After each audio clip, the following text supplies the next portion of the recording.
Olá pessoal, tudo bem? Gostaria de agradecer aqui ao Ismael e toda a sua equipe do BucoCast Academy, que vamos apresentar um pouquinho, uma pequena aula para que vocês possam aprender e escutar um pouquinho sobre a ATM, tá bom? Então, para vocês saberem, esse sou eu, né, Guilherme Mizzolo, tá? Sou especialista e doutor em cirurgia, né? Essa é minha rede social, né? E isso é um pouquinho da minha trajetória, mas nós vamos conversar um pouquinho. Se vocês querem saber um pouco mais, nós vamos ter uma outra entrevista com o Ismael. Então segue nós lá para que vocês possam saber. Então não vou me ater muito a isso, a essas informações, né? Para vocês saberem um pouquinho quem sou eu.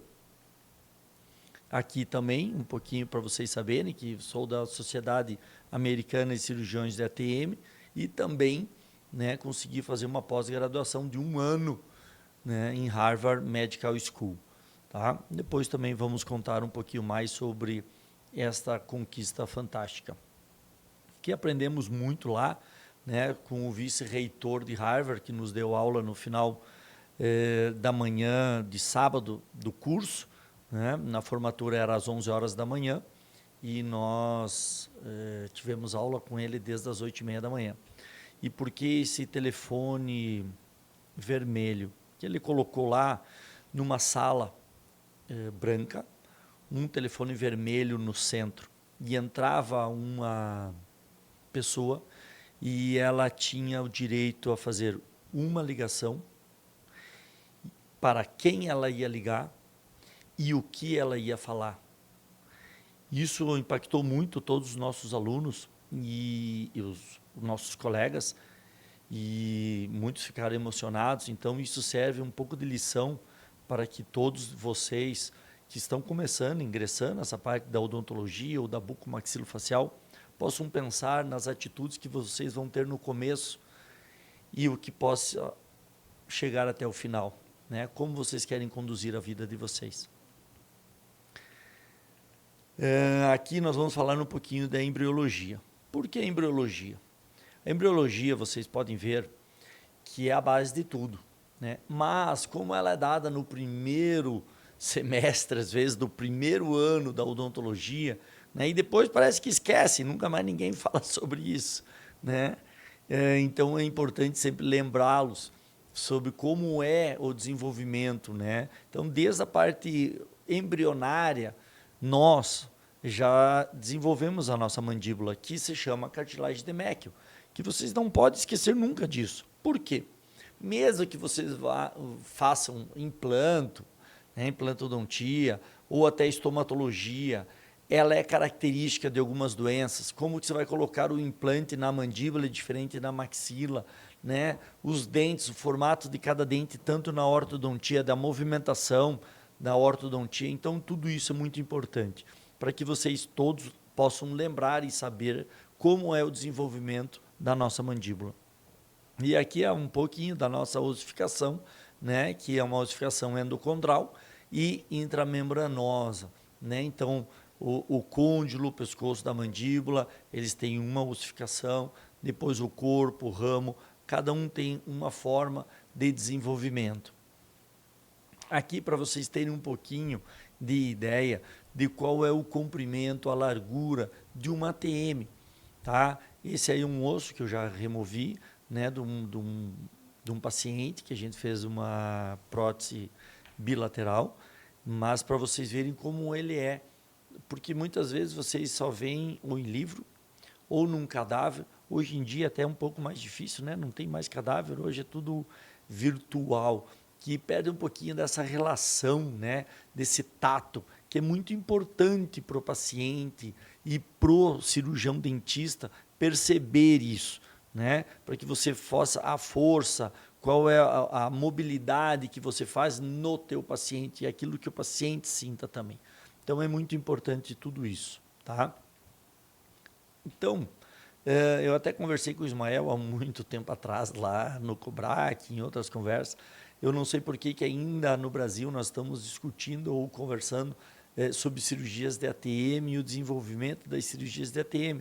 Sendo que Thomas Anadale, em 1887, lembrem bem, não é 1900, já fez a primeira cirurgia, né? Então, é importante vocês lembrarem que eles já estão estudando isso há muito tempo. E ainda nós estamos lá atrás, nós ainda estamos questionando algumas atitudes, o que fazer ou não, né? Tá? Então, esse é o Thomas Anadale. Aí, depois disso, veio final de 1800, início de 1900, teve algumas outras propostas de tratamento das DTMs, né? Que antes era só cirúrgico. Aí veio o desenvolvimento, né? Vocês podem ver que tem SPI ali, né? Da curva de SPI, que vocês têm que lembrar, né? Isso também faz parte desse estudo e desenvolvimento de conhecimento de vocês, né? Mas era um pouquinho difícil, vocês podem ver nessas imagens aí que é um pouquinho complicado, né? Como que eles faziam, mas era o que tinha, mas eles são o berço da odontologia a respeito da DTM e da articulação temporomandibular, né? Aí veio um paradigma, né, da relação cêntrica com a máxima intercuspidação, que isso, a prótese, a dentística, né, vocês podem estar pensando, nossa, mas nós estamos falando em cirurgia, eu sou cirurgião, mas nós temos que entender tudo. A odontologia ela é muito dinâmica, por isso que nós somos cirurgiões dentistas e nós nunca devemos esquecer disso, porque o médico, vamos lá, ele se forma médico, se ele quer ser cirurgião, ele tem que fazer mais 2 anos de residência de clínica e depois fazer cirurgia. Nós já saímos cirurgiões dentistas e temos que valorizar isso. Nós temos que estudar muito, nós temos que valorizar a nossa profissão. Tá? Eu sempre quis ser dentista, graças ao meu irmão, que passou na odontologia, e daí eu quis seguir o caminho dele, né? Então, nós temos que valorizar muito isso. E vocês podem ver que eles achavam que a máxima intercuspidação com a relação cêntrica, ela podia ser estável. E depois a gente foi ver que não era bem assim.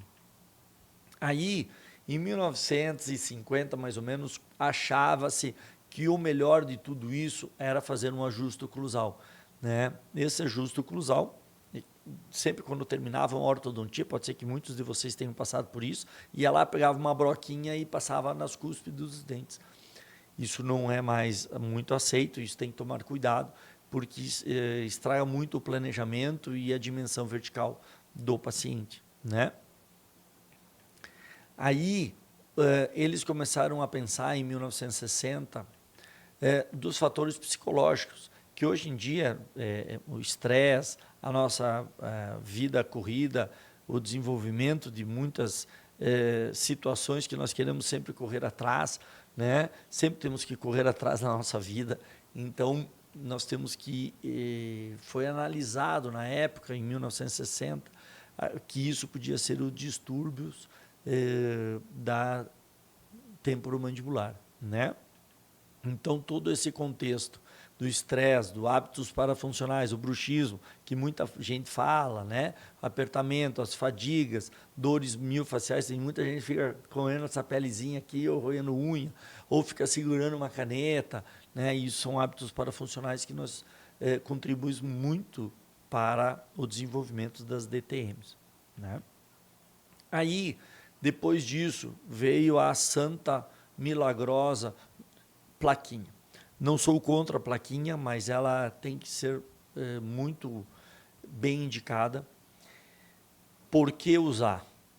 Quando usar? Porque muitas vezes os pacientes chegam até você, sentam na tua frente e falam, eu pesquisei no Google e eu acho que eu preciso de uma plaquinha. E você, nada mais para poder cobrar ou poder tratar o paciente, vai lá e, não, senta ali na cadeira, já vou moldar ou fazer um escaneamento, já vamos fazer uma plaquinha. Mas aí eu te pergunto, que é a grande pergunta, qual é o diagnóstico? Nós somos cirurgião dentista, nós temos que diagnosticar o paciente, nós temos que saber por que essa plaquinha, tá? Por quê? Porque eu não me lembro na faculdade, ou não sei se agora mudou, se nós temos uma bola de cristal. Né? Eu não me lembro se a gente está estudando bola de cristal para saber e diagnosticar o paciente com bola de cristal. Então, nós não podemos fazer isso. Nós temos que saber. Vou dar um outro exemplo. Tu chega lá no médico, tem dor no joelho, vai no ortopedista, né? Você já sabe que tem que ir no ortopedista. Dor no joelho, vai no ortopedista. Chega lá, fala que você tem dor no joelho, ele faz o exame, pede exames complementares, ou tomografia, ou ressonância, ou raio-x. Quando você voltar no consultório dele com todos esses exames, né? Aí ele vai te dar o diagnóstico e aí ele vai te dar o tratamento. Por que nós estamos fazendo ao contrário? Porque a odontologia simplificou um tratamento tão importante que é a articulação, que nós já temos desde a parte embrionária dentro da barriga da nossa mãe. Então nós temos que tomar muito cuidado como nós estamos lidando com essa ATM. Isso é muito importante, isso é um recado que eu queria deixar para todos vocês. Por quê? Quando o paciente chega com dor no dente, o que você faz? Vai lá e faz um raio-x para saber se é pulpite, qual é o tamanho da cárie. Por que na ATM você não faz assim? Por que nós não respeitamos ela? Né? Então, nós temos que tomar muito cuidado. Aí, em 1970, veio a tomografia e a ressonância. Então, nós temos que analisar o seguinte. Todos os tratamentos que eu citei antes, eles não tinham um diagnóstico, você não conseguia examinar, porque a ressonância, a tomografia, veio depois, uma invenção depois desses tratamentos. Então, quem só faz isso não está na modernidade, não está atualizado dentro dos tratamentos corretos para tratar uma disfunção de ATM, tá? Porque muita gente te dá uma plaquinha, né? E nunca mais te vê, não faz um ajuste, não marca para o retorno, muitas vezes você não consegue se adaptar com a plaquinha. E aí? O que está acontecendo? Como que tu cuida disso? Nós temos que ser responsáveis com o nosso paciente.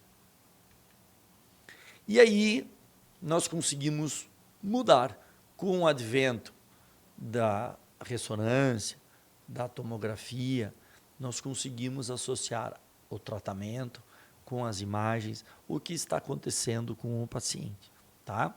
E aí o Wilkes, em 1978, depois em 82, ele conseguiu desenvolver uma tabela que nós seguimos até para explicar melhor ao nosso paciente o que está acontecendo, tá?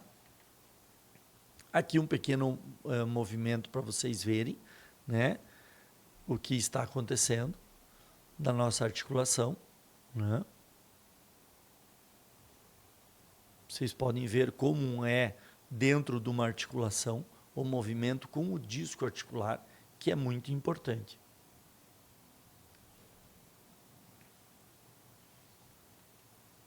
Aí, o que é o disco?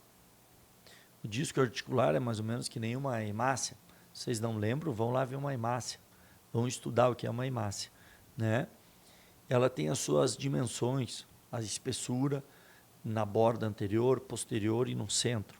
É isso que nós temos que analisar com uma ressonância. Nós conseguimos ver uma ressonância, tá? O disco articular para ver se ele está bem posicionado, não está bem posicionado. Aí, por que eu mostro essa imagem da vascularização? Olha só como é importante aonde nós movimentamos, mexemos e trabalhamos. Olha a vascularização que nós temos. Então, eu quero que todos vocês pensem que no momento que vocês pegarem uma agulha e injetarem qualquer produto no teu paciente, depois que vocês injetarem, vocês não conseguem mais puxar. Por isso que nós temos que tomar muito cuidado, o pessoal da OFF também, respeito a todos, mas tem que cuidar se você vai colocar uma toxina botulínica para fazer alguma harmonização, nós temos que tomar cuidado, porque pode causar um problema irreparável. Então, olha só a área que nós trabalhamos, nós temos que saber o que passa em cada região, cada veia, cada artéria e qual é o resultado que isso pode acontecer. Gostaria que vocês respondessem, até que o Ismael falou ali, se vocês tivessem alguma pergunta, depois vocês me mandam, me respondem que ATM é essa. Eu não vou responder e vou deixar aqui no canal, depois vocês respondem quando eles lançarem essa aula aqui, vocês respondem e eu vou depois só responder, tá bom? Então, quais são os exames complementares que nós devemos saber? Inicialmente, nós podemos pedir uma panorâmica. Podemos. Só que nós temos que interpretar a raio-x panorâmico. Nós não precisamos olhar só dente. Nós temos que olhar todo o sistema estomatognático, que é da odontologia, é nossa área, não é da medicina. Por isso que nós temos que valorizar aquilo que é nosso, tá? E muita gente fala, e uma das pessoas que comentam isso é a minha esposa, que ela fala o seguinte: a ATM, quando ela começou a ver e estudar junto comigo, ela é da área jurídica, ela fala que a ATM é subestimada, ela é esquecida, porque muita gente sente dor de cabeça, vai no neuro, zumbido vai no otorrino e ninguém sabe tratar, eles não sabem.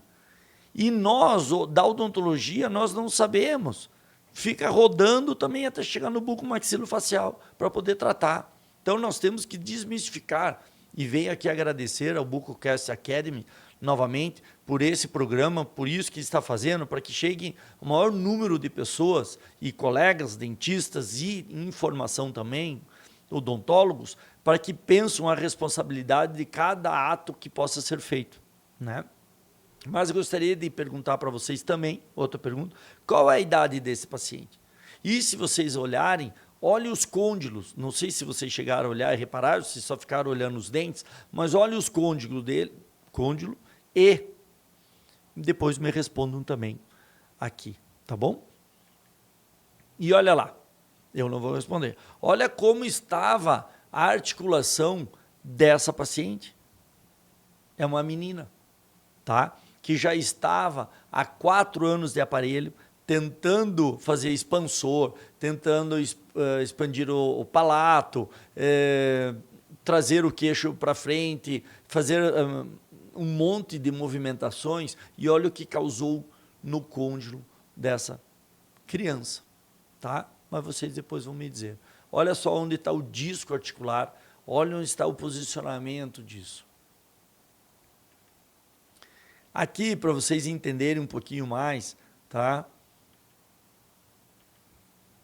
Da posição de como deve ser. Ó, movimentou aqui. Tá? De cada banda. Como que nós temos que olhar, né, o côndilo como se fosse um relógio, tá? Ele está um pouquinho fora de posição, ele tinha que estar um pouquinho mais para trás, né? Mas vocês têm que examinar o côndilo como se fosse um relógio. Tá bom? Aqui, ó, os parâmetros, né, de T1 da ressonância. Se vocês não sabem, nós, cirurgiões dentistas, podemos pedir qualquer exame. A única diferença que nos diferencia da medicina é que nós não assinamos óbito.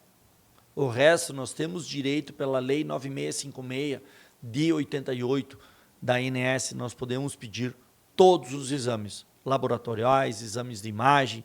Então, vocês estão amparados perante a lei, tá? E vocês têm que saber interpretar. Então, no T1, para vocês verem como é a eminência articular, tá? O côndilo, e ali onde tem que estar o disco articular. Ali, ele tem que estar mais ou menos nessa posição. Esse verdinho aí que vocês estão vendo, tá? E no T2, nós conseguimos ver que o disco está anteriorizado, tá? E olha o formato do côndilo como já está um pouquinho alterado. E ali, vocês podem ver nesse branco, é um derrame interarticular, tá? Que isso não deve estar ali. Nós não podemos ter sangue, um derrame interarticular dentro de uma articulação. Por quê? Porque tem que ter o líquido articular. Você não pode colocar areia ou qualquer outra substância dentro do motor do carro. Você só pode colocar o óleo e de boa qualidade. Então, esse trauma, essa alteração não pode acontecer dentro de uma articulação. Aqui, para vocês verem de uma cirurgia, do antes e depois, né?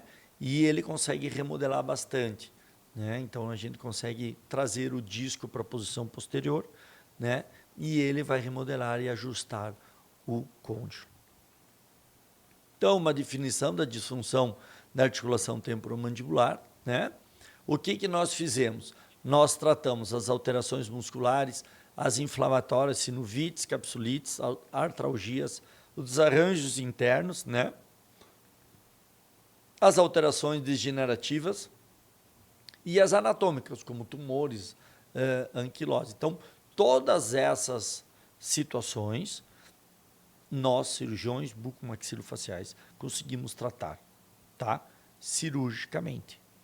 Nós temos acesso a isso e resolvemos essa situação, tá? Isso é da odontologia e da bucomaxilofacial. Aqui, nós temos que entender a classificação resumida também, que o deslocamento discal ele não é um fator etiológico da DTM, mas quando você coloca ele na posição certa, segundo o Yang, né, que nós estivemos lá com o Dr. Yang, ele diz que 6 meses depois que o disco está anteriorizado, ele pode causar alguma alteração ou até perfuração, tá? Aqui, quando eu estive lá na China, vocês podem ver que isso daí é um desenho lá do Dr. Yang, ele que me cedeu várias aulas dele também, né? Aqui, então, para vocês verem as imagens tomográficas que nós temos que ver, isso daí é uma imagem da tomografia lá do Hospital Nine People em Xangai, né? Olha como é bonito, como a gente consegue definir muitas coisas, as artérias, as veias, olha só, e olha aonde a gente consegue trabalhar, né? Isso daqui é uma cirurgia que nós fizemos lá, para vocês entenderem. Então, nós fizemos um retalho aqui, pré-auricular, estendido por alcaiá, né? E aí, nós fizemos um retalho aqui da clavícula e trouxemos aqui, e tiramos este osteosarcoma, né? Aqui é uma imagem tomográfica também de uma anquilose, massa anquilótica, de um paciente que estava há 30 anos sem abrir a boca. Tá? Ele sofreu um acidente quando ele tinha 8 anos e nós só fomos operar ele com 42. Tá? E ele já tinha sido passado por 2 ou 3 cirurgias anteriores, né? O dente 48 e o 38 estava lá, sobreviveu a todas essas outras cirurgias antes de chegar a mim, né? E ao Dr. Paulo. Aqui, então, é um guia de corte que nós fizemos para fazer a osteotomia, né? Aqui vocês podem ver que ele tentou na primeira vez, foi costela, depois foi ilíaco, né? E ele se fundiu, não deu certo, continua essa massa anquilótica, né? Aqui, então, para vocês verem como o dente do siso ele desenvolveu, né? Então, lembram de quando é a data do desenvolvimento do dente do siso, para vocês entenderem? Então, ele tinha 8 anos, já tinha o dente do siso e foi colocado uma costela. Eu brinco sempre nas aulas que, claro, que o dente do siso sobreviveu porque ficou comendo costela, né? Quem não gostaria de ficar sempre uma costelinha. E ele sobreviveu, ele estava vital e nós conseguimos remover ele, tá? E aqui vocês podem ver que já tinha fios de fixação, transfixou ele e ele desenvolveu lá dentro do osso, da costela e do ilíaco, tá? Aqui o nervo alveolar inferior, que a gente conseguiu manter, né? O paciente está bem, fazendo a movimentação sem nenhum problema, né? Aqui do outro lado também a costela e o ilíaco, olha como a força do músculo masseter, ele planificou, né? Ele moldou a parte óssea da costela e do ilíaco, né? Vocês podem ver até a diferença de cores ali, tá? Aqui é o paciente depois da cirurgia, né? Que nós conseguimos esse resultado.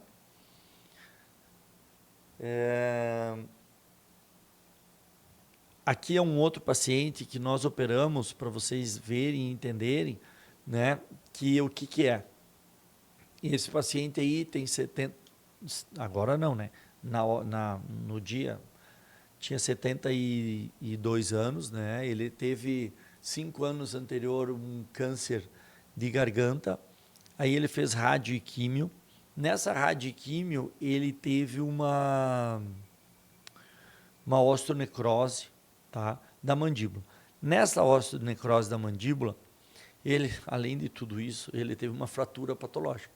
Nessa fratura patológica, você vê, parece que não piora, sempre piora, né? ele teve uma contaminação de bactéria Actinomyces. A Infecto mandou esse caso para mim, para o Dr. Flávio, lá em Porto Velho, em Rondônia, e ela pediu. Eu já tentei todos os antibióticos, já tentei de tudo e não consigo reverter essa infecção. Já está tendo problema cardíaco e renal. Eu estou pedindo que vocês removam toda a mandíbula dele, tá? Na hora, o Dr. Flávio, que pegou o caso primeiramente, depois ele me ligou para ver se eu assumia essa bronca junto com ele, e ele ficou um pouco assustado, porque é raro isso acontecer, né? Mas nós resolvemos assumir a bronca e fazer essa cirurgia. Aqui, então, vocês podem ver que nós fizemos uma mandibulectomia total da mandíbula, tá? Aqui é o começo da cirurgia. Vocês podem ver por que nós precisamos saber de todas as artérias, veias, tudo que nós vamos trabalhar e todos os músculos do assoalho. Você vê, nós tínhamos que ligar tudo, descolar tudo para poder ter o acesso perfeito que nós precisávamos, né? Então, aqui para vocês verem, no momento que eu estou removendo a mandíbula, do lado direito é o Dr. Flávio, lá atrás é um aluno, né? Olha lá, ó, nós removendo a mandíbula, né? Nós tivemos que tirar essa parte, depois nós fizemos a remoção condilar, né? Tá? Aqui, então, tá todas as partes da mandibulectomia total da mandíbula, né? Vocês podem ver que nós removemos ela toda. Aí nós fomos pesquisar e fomos estudar o caso, né? E artigos publicados no mundo, é a primeira prótese das Américas que foram feitas. Se alguém fez, não publicou, aí a gente não tem como saber também, né? Porque a gente só sabe cientificamente a pessoa que vai lá e publica e mostra, né? Por isso vocês querem mostrar alguma coisa cientificamente, vocês têm que publicar, e é importante publicar. E é a quarta do mundo, tá? Porque esses buraquinhos aí, furinhos. Então nós planejamos em cada furo, nós passamos depois a musculatura. Então, nós tínhamos que grudar a musculatura de volta para dar a função ao paciente, que isso é importante. Ele tem que voltar a comer, ele tem que voltar a falar, ele tem que ter a vida dele novamente, como ele está tendo, né? Aqui, para vocês verem, por que essa foto aqui? Porque tinha que passar com o músculo masséter temporal para o lado de fora, né? E tem que manter o pterigoideu medial, lateral e todos os outros para o lado de dentro, né? Medial e lateral. Então, e ele tinha que passar bem no meio, a prótese, para vocês verem como ela encaixou bem certinho e ficou perfeitamente encaixada, tá? Todos esses fiozinhos que vocês estão vendo aí são ligaduras de cada músculo que nós tínhamos que ligar e resolver depois, tá? Aqui é o momento que nós estamos fazendo já o fechamento, né? A prótese bem encaixada, né? Olha só que bacana que a gente foi... primeiro desenluvamos a mandíbula e agora a gente está enluvando a prótese, né? Um movimento bonito. Aqui, então, vocês podem ver que todas as ligaduras de todos os músculos foi passado do assoalho bucal, tá? Lingual, né? Da língua, tudo que vocês imaginam de músculo, nós fomos montando novamente. Olha só. E tem o centro que nós precisávamos saber, que tem um risco ali, que a gente precisava saber onde que a gente precisava colocar. Está vendo que a artéria temporal, facial, a gente manteve ela, está toda ela íntegra. Você vendo, a gente não precisou ligar a facial. Aqui vocês podem ver a tomografia pós-operatória imediata. Vocês podem ver todo o assoalho bucal íntegro. A gente conseguiu fazer tudo isso novamente, restaurar ele, né? Vocês podem ver que está saindo aqui na prótese, né? Tá? Então isso é um macro. Agora também a gente vai falar um pouquinho aqui no nosso Bucocast aqui, logo em seguida, sobre as artroscopias, né? Você pode ver, olha que bonito, a gente consegue ver agora uma parte via artroscópica, que é uma cânula de 2 milímetros, 2,3 milímetros, e olha como a gente consegue ver todos os vasos, tudo o que está acontecendo lá dentro, né? Olha como é bonito isso, tá? Aqui, então, vocês podem ver que é o branco com branco, né? Toda essa parte que nós precisamos visualizar, a parte discal é embaixo, a fossa está em cima, né? Aqui são as sinovites, né, que nós precisamos ver e cuidar e atender. Aqui para vocês verem, tá? O que a gente consegue tratar? Olha as sinovites que tinha essa paciente.